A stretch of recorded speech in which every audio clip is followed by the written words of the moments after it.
Pas de computer.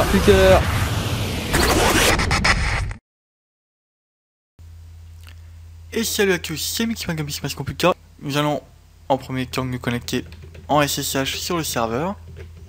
Donc tapons l'adresse IP suivi du port. Donc on l'avait précédemment, comment installer un serveur SSH. Voilà. Donc on va taper notre login et le mot de passe.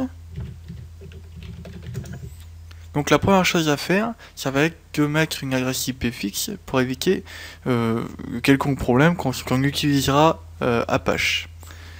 Donc nous allons nous mettre en super utilisateur pour pouvoir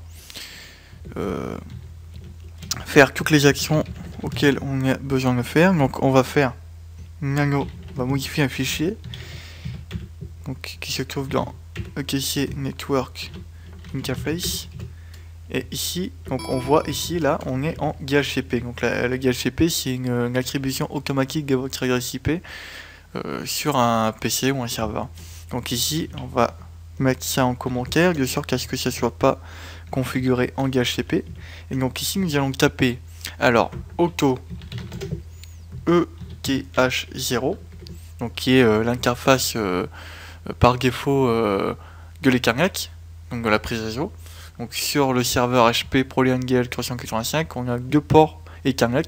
Donc si on veut utiliser le deuxième port, on peut le configurer en automatique ou en manuel en tapant ETH1. Donc auto ETH0 efface ETH0 inet statique pour mettre l'adresse IP en statique. Donc l'adresse on choisit, donc ici c'est avec 192.168.10.150.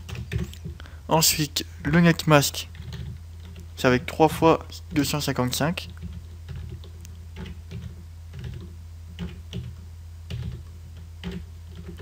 Et pour finir le gateway ou passerelle qui est l'adresse IP de votre routeur. 192.168.10.250.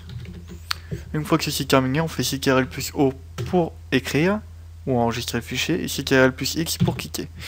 Ensuite, nous allons faire un redémarrage du réseau. Donc pour ceci, on tape service, networking,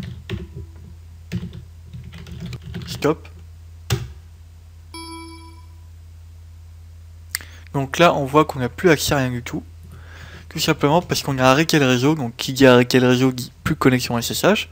Donc là, il va falloir passer, sur votre serveur à la main. Et ensuite taper donc la même chose en tapant start.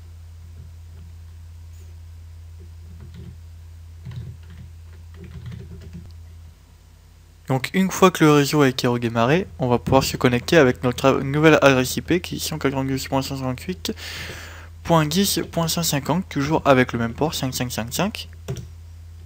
Et donc là, on nous reparle de ces fameuses clés, donc on clique sur oui. Et ensuite, donc on a accès à notre serveur en SSH.